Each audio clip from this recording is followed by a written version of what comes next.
There is a process happening in your garbage right now. The food scraps, the vegetable peelings, the coffee grounds, the leftover rice. Everything organic in your waste stream is being consumed by anaerobic bacteria that produce methane as a byproduct. In a landfill, that methane vents into the atmosphere and contributes to climate change. In a simple 2-barrel reactor in your backyard, that same methane cooks your food for free, permanently. This is not experimental technology. It is not cutting-edge innovation. It is a process that has been understood by chemists since the 18th century, that has been deployed at household scale in India and China for decades, and that powers the cooking of tens of millions of households across the developing world, without a gas bill, without a utility contract, and without any ongoing cost beyond the food waste that households produce, as a matter of course.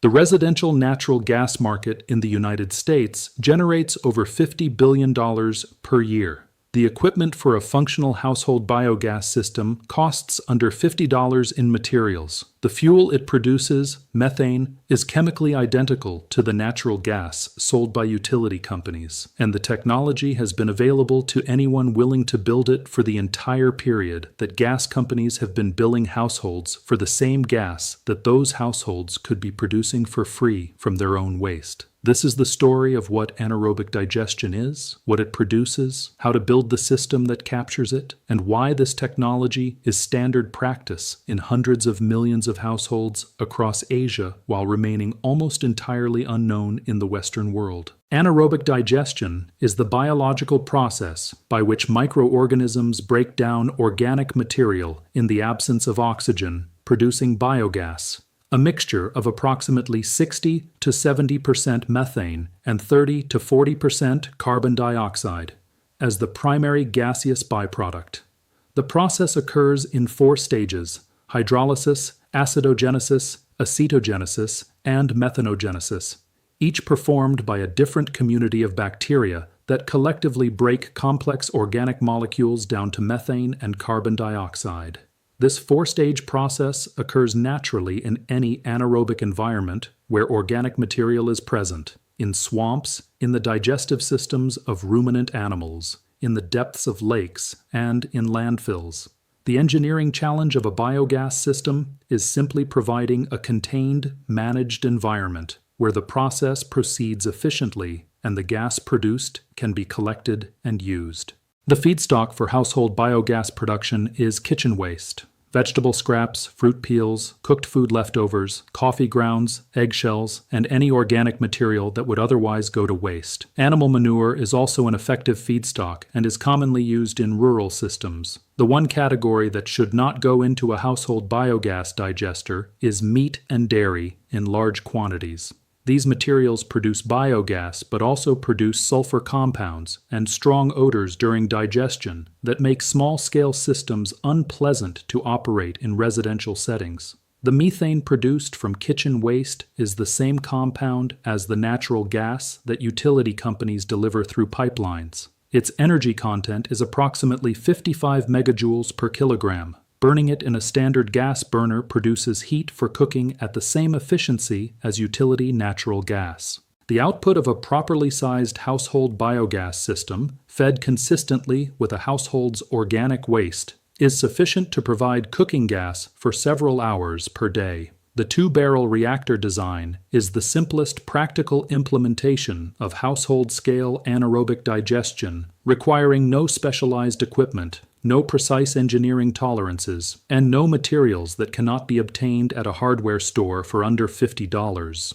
The system consists of 2 barrels, a larger outer barrel and a smaller inner barrel that floats inside the outer barrel. The outer barrel is the digester. It holds the organic slurry where anaerobic digestion occurs. The inner barrel is the gas collector. It floats on the surface of the slurry, rising as gas accumulates beneath it and providing a simple, pressure-regulated gas storage system through its weight. To build the system, the outer barrel, typically a 200-liter plastic drum, is fitted with an inlet pipe near the top through which feedstock is added as a diluted slurry mixed with water, and an outlet pipe near the bottom through which the digested effluent, the digestate that remains after gas production, flows out.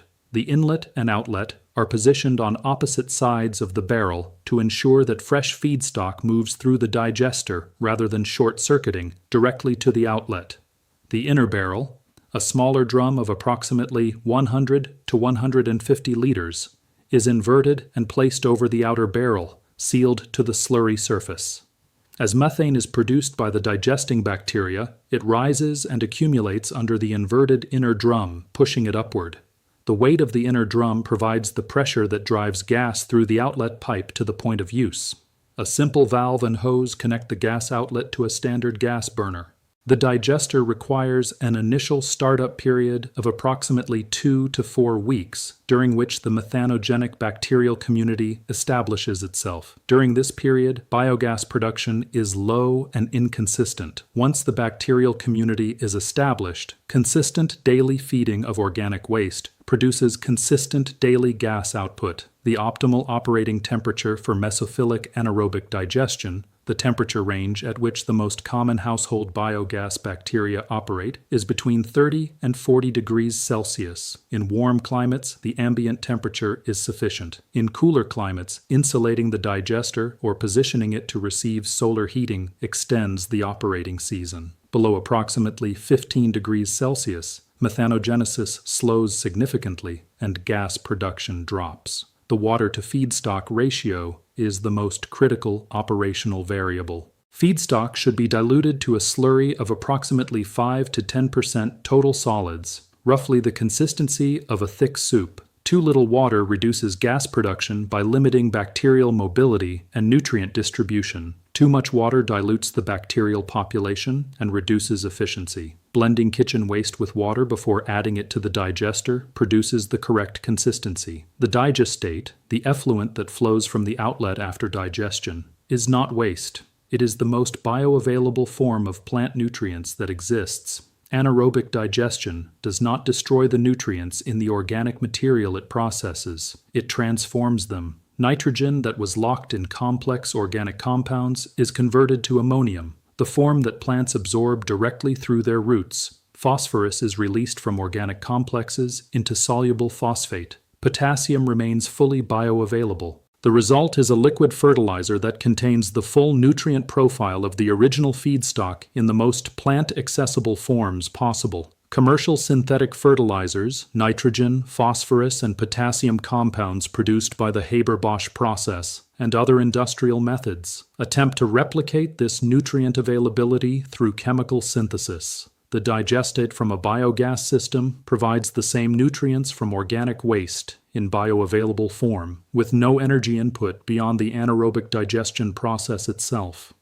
A household biogas system fed with kitchen waste produces digestate sufficient to fertilize a significant garden area. The fertilizer value of this digestate, calculated at commercial fertilizer prices, represents an additional economic benefit beyond the cooking gas, a benefit that is harder to quantify but that is significant in agricultural contexts where input costs matter. This combined output, fuel from waste and fertilizer from the same process, is why biogas systems have been so extensively deployed in agricultural communities in India and China. The National Biogas and Manure Management Program in India has facilitated over 12 million household installations since the 1980s. China has tens of millions of operating household digesters. The technology has been proven at scale across diverse climates and feedstock types. The performance data is documented across decades of real-world deployments. In the Western context, the technology is almost entirely unknown to homeowners, despite being fully legal, technically straightforward, and economically beneficial. The information gap is not regulatory. Household biogas production is legal in most jurisdictions. It falls into the same category as composting, which is encouraged as a waste reduction practice. The gas produced is used on-site for cooking, which does not require utility interconnection or regulatory approval. The gap is structural. The natural gas utility model depends on metered consumption. Customers pay for each unit of gas they consume, and the utility's revenue is directly proportional to consumption. A customer who produces their own cooking gas from kitchen waste reduces their gas consumption and reduces the utility's revenue from that customer. Gas companies have no incentive to promote alternatives to their service. The home improvement and appliance industry is similarly structured around the sale of gas appliances, gas infrastructure, and the ongoing utility relationship. A homeowner with a biogas system and a simple gas burner has reduced their dependence on manufactured appliances and utility infrastructure. None of these industries has a financial interest in the widespread adoption of household biogas systems. The technology reduces utility gas consumption, reduces appliance sales, and removes organic material from the waste stream that municipalities currently process at cost. The absence of promotion is not a conspiracy. It is the predictable outcome of a system in which every relevant commercial interest is aligned against promoting the technology. Here is the practical framework for building and operating a household biogas system. The two-barrel design described earlier provides the simplest starting point. A 200-liter outer drum and a 150-liter inner drum, both available as food-grade plastic barrels, are the primary components. Additional materials include PVC pipe fittings for the inlet and outlet, a rubber hose for the gas line, a simple gas valve, and silicone sealant for gas-tight connections. Total material cost is typically $30 to $50. Position the digester in a location that receives sunlight to maintain operating temperature in cooler months. In warm climates, shade may be needed to prevent overheating above 45 degrees Celsius. At which point thermophilic bacteria take over and the system operates differently. Feed the digester daily or every 2 to 3 days with blended kitchen waste diluted to slurry consistency. Remove an equivalent volume of digestate from the outlet each time fresh feedstock is added. The system operates as a continuous flow reactor, not a batch system. The digestate can be applied directly to garden soil or diluted further for liquid fertilizer application. Monitor the inner drum daily. A rising inner drum indicates active gas production. A stationary drum indicates reduced activity. Check feedstock consistency and temperature. If the system becomes too acidic from overfeeding, a small amount of baking soda raises the pH and restores bacterial activity. The gas produced by a properly operating system is adequate for cooking. A standard small gas burner connected to the system via the rubber hose and valve operates on biogas at the same settings as natural gas, with minor adjustments to the air-to-gas ratio at the burner. The flame from biogas is slightly less hot than natural gas due to the carbon dioxide dilution, but the difference is not significant for household cooking purposes. Here is the synthesis. Kitchen waste contains organic material that anaerobic bacteria convert to methane, the same compound as utility natural gas. A two-barrel household biogas system captures this methane from a household's food waste and delivers it to a gas burner for cooking. The byproduct is the most bioavailable fertilizer that organic chemistry produces.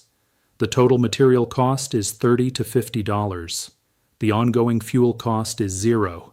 The feedstock is waste that the household produces regardless. This technology has been deployed in tens of millions of households in India and China for decades. The performance data is not speculative. It is documented across hundreds of millions of installations. It is legal in most Western jurisdictions. It requires no utility contract, no monthly payment, and no ongoing external input. The natural gas utility model generates $50 billion per year from residential customers who could produce their own cooking gas from their own waste. No entity with revenue at stake in that $50 billion has any incentive to explain that the gas they are billing for is the same gas that a $30 barrel system produces from the garbage that is already being thrown away.